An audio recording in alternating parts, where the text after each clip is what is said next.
Sir, ano masasabi nyo? Na hindi man tayo pinalad, nandito pa rin tayo. Tuloy-tuloy tayo. Maraming salamat sa mga bumoto mo sa ABP Party List.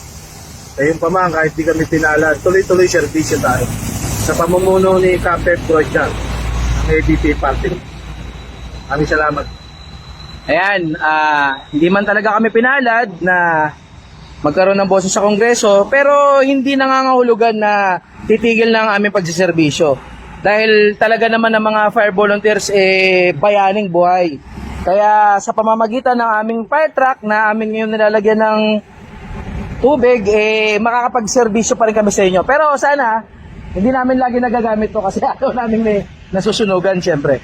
Pero kung sakasakali man, talagang hinihingi ng pagkakataon, ang mahalaga nandito kami para magserbisyo sa inyo. So andito nga tayo sa Bangbang sa Maynila, ang go-to ng mga bumibili ng mga gamot saka mga medical supplies.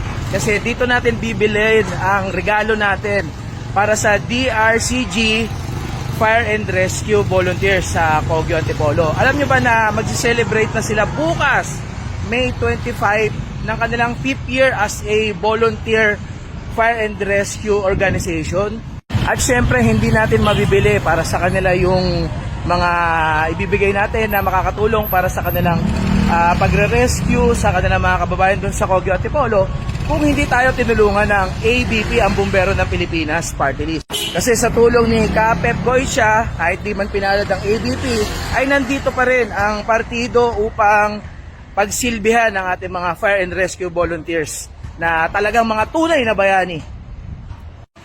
At ayan, yung mga iba natin bibilin para sa DRCG. And lilipat tayo mamaya sa isang medical supply pa dahil doon tayo bibili ng board saka nung first aid kit na ibibigay natin sa kanila.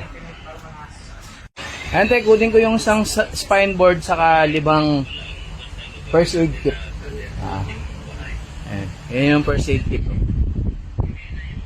So ito yung rescue kit. Bili tayo ng 5 nito to commemorate the 5 years ng pagbo-volunteer ng DRCG na kahit kapos sila sa kagamitan hindi naman sila nagkulang sa katapangan at sa dedikasyon sa kanilang trabaho.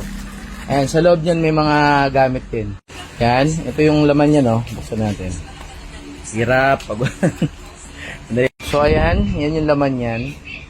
Bibili tayo ng 5 ganito kasi para, yun nga, gunitain natin ang 5 taon ng DRCG bilang fire and rescue volunteers sa kanilang lugar.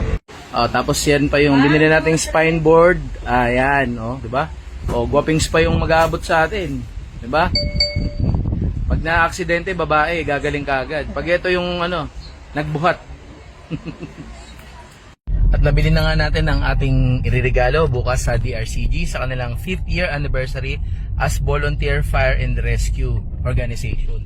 Ayun, doon sa likod, doon yung mga iba-iba pang mga kagamitan.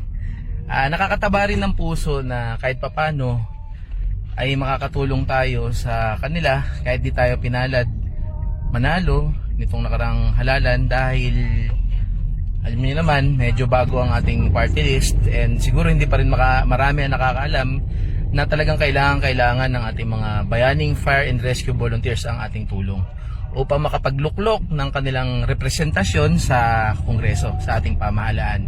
Pero gayon pa man, nandito pa rin kami para magserbisyo sa kanila sa abot ng aming makakaya dahil hindi matatawaran ang kanilang binibigay na dedikasyon upang matulungan ng ating mga kababayan na nasasangkot sa mga aksidente, lalong-lalo na sa sunog.